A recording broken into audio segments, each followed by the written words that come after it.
Hi there, it's Lisa from A Lovely Life. I wanted to hop on today and talk a little bit around empathy and leadership. This has always been important in leadership, but I think it's been elevated for a level of importance since the global pandemic and some of the outcomes of that.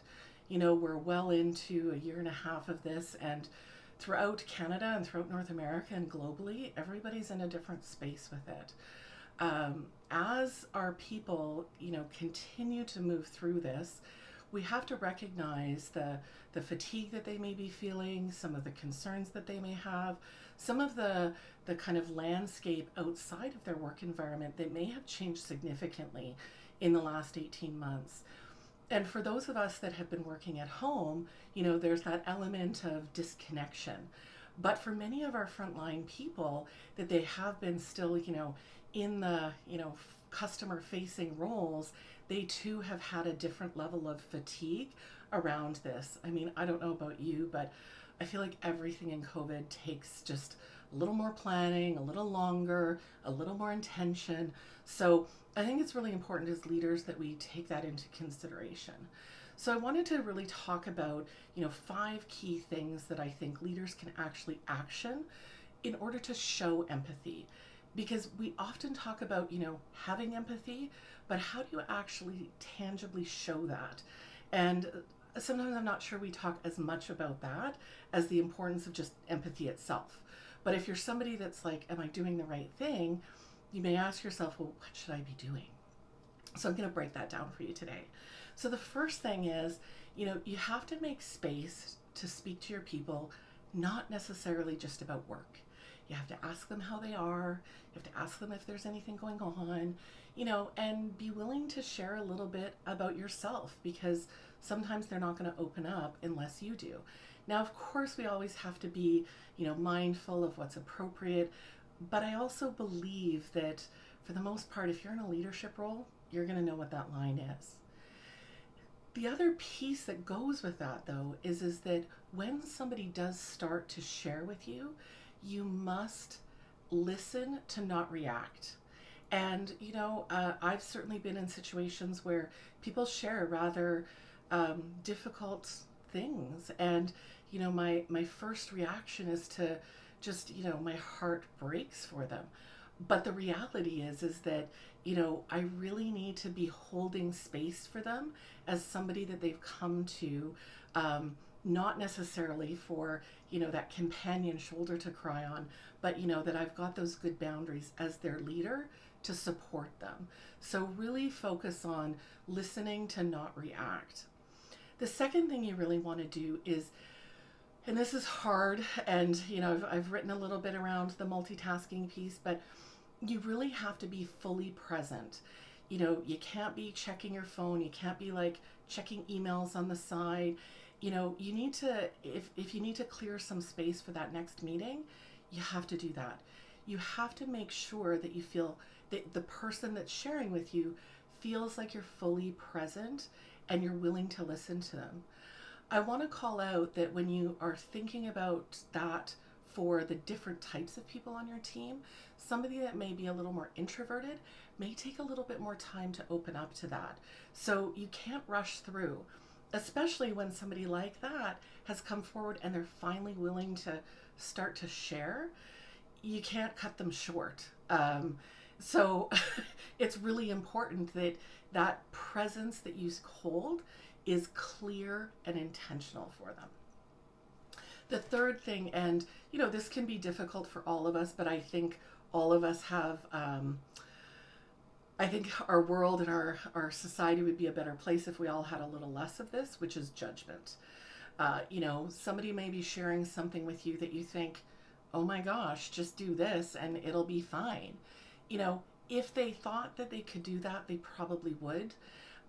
So really kind of keeping the moral temperature gauge or that judgment that we may have about why people make certain decisions, you have to leave that at the door because at the end of the day, they're making decisions based on the experience that they've had, what they bring to the table, and sometimes the limitations in which they feel they're in now.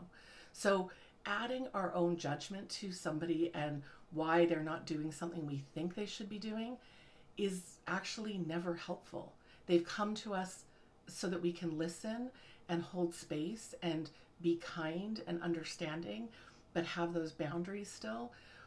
But they don't need our judgment about, I think you should do this. And so that's a really important piece. And as a leader, if you can really help overcome that for yourself, you'll be a naturally strong leader, period. The fourth thing is, and I mentioned it a little bit earlier, you've got to encourage the quiet ones. It's sometimes the quiet ones that, we think, oh, they're fine, they haven't said anything, but without actually giving them a space. And let's face it, in today's workforce, the kind of characteristics and personas that are often, rewarded and gratified are the more assertive, outgoing extroverts. And we can really kind of push those introverted people sort of to the side when really they're a massive part of contributing to our workforces and the results that we produce. So as a leader, you have to be looking around and saying, are my actions actually creating enough space for everybody to feel like they can access me as a leader for the support they need? So you may have to do a little bit more of an intentional reach out to some versus others on your team. And as a leader, you should know which levers to pull with which people. And then lastly, you have to observe what's not being said. And this can be a little bit tricky sometimes because, we're kind of thinking, well, do they mean this or do they mean that? Or, how's this? Just say what you want. That makes it so much easier for us as leaders, right? If people just tell us, if you do this, I can do this, great. But the reality is, sometimes A, people can't articulate it. B, they might be scared to say it. C, they are just actually even in an unknown space themselves. So when you want to think about empathy, you want to make sure that you're not jumping to conclusions and assumptions. Always check for the understanding. But what is it that they're sharing with you that may not be so obvious that they're coming right out and saying it? I'm dealing with, mental health challenges. I've reached out to our employee assistance program. I'm having a really hard time at home. I'm really struggling, homeschooling my kids, whatever it may be. What else is playing on that? If somebody tells me they're homeschooling their kids, one of the things I might think is, how's your sleep? Are you getting enough sleep? Do you have enough time for yourself? So it's sometimes those pieces that may not be so obvious that we have to help our people and know that we're beside them. So those are the steps in which you can show empathy. I really want to reiterate the point though, is that we are not as leaders expected to solve these problems. We are here to listen with clear intentional boundaries for support, and to really just be there for our teams. We also likely know where we can reach out for resources within our organizations. Do you need to reach out to the HR team? Can you get the Comp and Ben team to, provide some information on how to access different programs? Are there programs in the community that you may be aware of that you can point them to? So I think it's very important that leaders don't cross that line into, solving the problem, but more so being a space to listen, because acknowledgement is so important. And when you can show somebody that they're seen and heard, immediately they feel like there's probably more options for them.